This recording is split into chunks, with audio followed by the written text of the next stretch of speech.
Assalamualaikum warahmatullahi wabarakatuh. Puji syukur kami panjatkan kepada Allah Subhanahu wa Ta'ala atas nikmat dan rezeki darinya. Salawat serta salam tak lupa kami curahkan kepada Nabi Muhammad SAW yang selalu kita nantikan syafaatnya. Semoga kita termasuk pada umatnya yang bertakwa. Amin ya Robbal Alamin.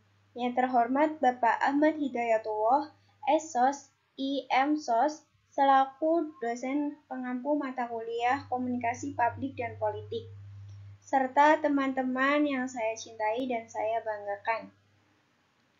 Izin memperkenalkan diri, saya Ayudhya Widiana dengan NIM 3421148 sebagai moderator dan juga pemateri. Kemudian ada Mas Arif Irfan dengan NIM 3421065 sebagai pemateri. Baik, langsung saja kami sampaikan materi dengan judul Komunikasi Publik dan Politik di Era Pasca Reformasi B.J. Habibie, Gus Dur, Megawati, SBY, dan juga Jokowi. Materi yang pertama akan disampaikan oleh Mas Arif Irfan. Kepadanya dipersilahkan. Baik, di sini saya akan membacakan dari materi B.J. Habibie dalam konteks komunikasi publik dan politik di Indonesia. Pasca reformasi, B.J. Habibie adalah salah satu tokoh yang memiliki peran penting. Habibie adalah Presiden Indonesia juga yang ketiga, menggantikan Soeharto pada tahun 1998, dan masa pemerintahannya merupakan awal dari era reformasi di Indonesia. Berikut beberapa poin penting yang terkait dengan komunikasi publik dan politik di era pasca reformasi di bawah pemerintahan B.J. Habibie. Yang pertama itu ada kebebasan berbicara. Pada masa pemerintahan Habibie terjadi pelonggaran dalam kebebasan berbicara dan pers di Indonesia. Terjadi perubahan signifikan dalam dunia media dengan munculnya berbagai media baru dan peningkatan akses ke informasi. Dan yang kedua ada reformasi politik era Habibie, merupakan awal dari perubahan politik yang signifikan di Indonesia. Ia memperkenalkan berbagai reformasi politik termasuk pembebasan partai politik dan pemilihan umum yang lebih demokratis ini, menciptakan ruang bagi partai-partai politik baru dan mampu memunculkan pemimpin politik yang beragam. Yang ketiga ada kampanye politik. Habibie juga menghadapi pemilihan umum pada tahun 1999. Kampanye politik menjadi aspek penting dalam komunikasi publik di masa tersebut. Ada juga kandidat dan partai politik harus berkompetisi untuk mendapatkan dukungan masyarakat melalui berbagai metode komunikasi, termasuk pidato, iklan, kampanye, dan pertemuan dengan pemilih. Yang keempat, ada perubahan sosial. Era pasca reformasi juga melibatkan perubahan sosial yang signifikan. Masyarakat semakin terlibat dalam isu-isu politik dan sosial, dan komunikasi publik memainkan peran kunci dalam membentuk opini publik dan memobilisasi masyarakat. Nah, B.J. Habibie ini memegang peran penting dalam memfasilitasi transisi Indonesia menuju demokrasi pasca reformasi. Pemerintahannya adalah langkah awal dalam upaya untuk membangun sistem politik yang lebih terbuka dan inklusif di Indonesia. Selanjutnya itu Gus Dur Abdurrahman Wahid, yang sering dikenal sebagai Gus Dur, adalah Presiden Indonesia keempat dan menjabat dari tahun 1999 hingga 2001. Pada masa pamer indahnya, komunikasi publik dan politik memainkan peran penting dalam mengelola perubahan politik dan sosial di Indonesia. Berikut ini adalah beberapa poin terkait dengan komunikasi publik dan politik di era pasca reformasi di bawah kepemimpinan Abdurrahman Wahid. Yang pertama ada satu, dialog dan rekonsiliasi. Salah satu aspek penting dari pemerintahan Abdurrahman Wahid adalah pendekatannya yang inklusif terhadap berbagai kelompok dan elemen masyarakat. Ia mempromosikan dialog antar partai politik dan kelompok-kelompok yang berbeda serta berusaha memediasi konflik politik dan sosial. Komunikasi publik digunakan untuk menciptakan iklim yang mendukung dialog dan rekonsiliasi. Yang kedua ada media massa. Pemerintahan Gus Dur mempunyai peran yang semakin besar dari media massa dalam membentuk opini publik. Beberapa media, terutama televisi swasta, mulai menjadi pengaruh penting dalam menyampaikan informasi politik dan juga sosial kepada masyarakat. Pemerintahan Gus Dur juga berkomunikasi dengan media dalam upaya mempengaruhi pemahaman dan dukungan publik. Ada yang juga yang ketiga, krisis politik masa pemerintahan Wahid. Gus Dur juga melibatkan sejumlah krisis politik dan ketidakstabilan termasuk konflik di Maluku dan Poso serta ketidakstabilan ekonomi.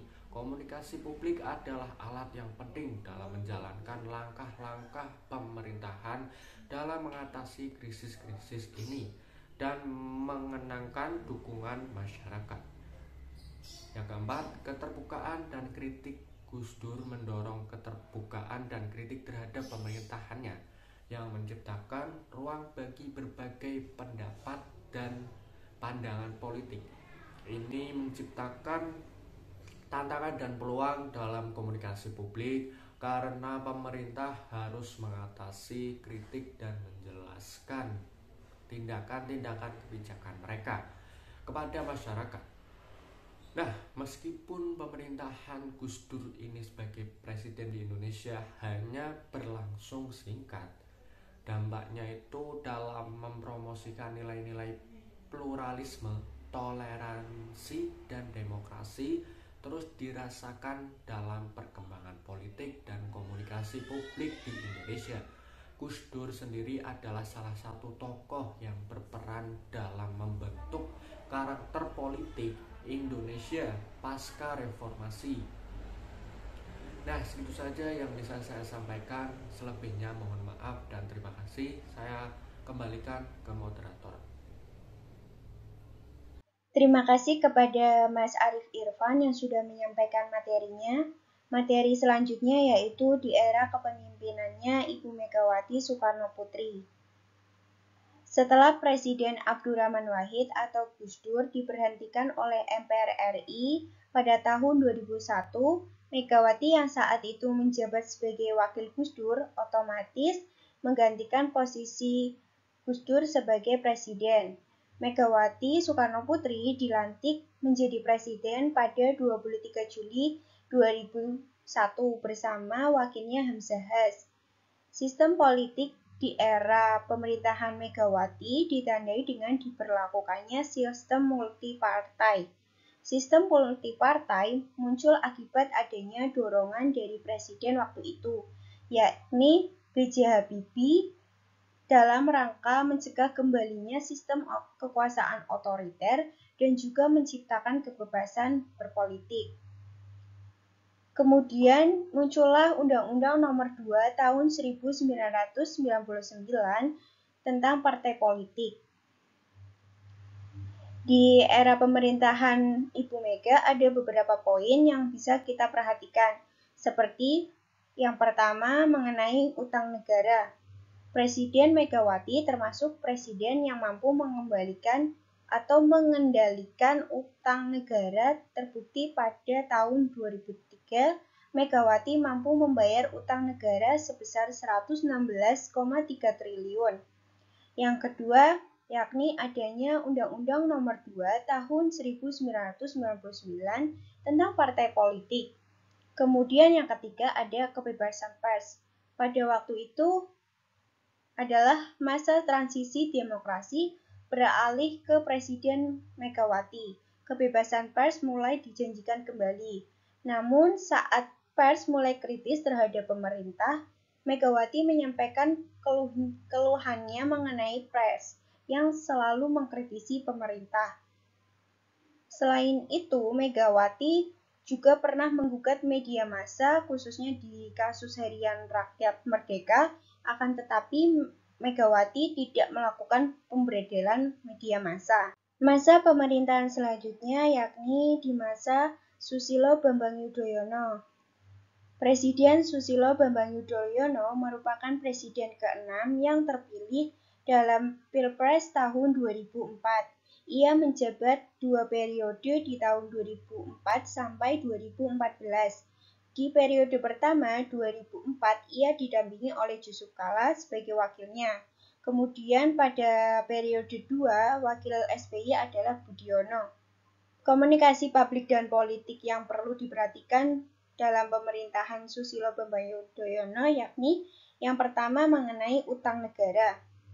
Pada masa pemerintahan Bapak SBY, utang negara mengalami peningkatan cukup signifikan di akhir masa jabatannya. Mengapa?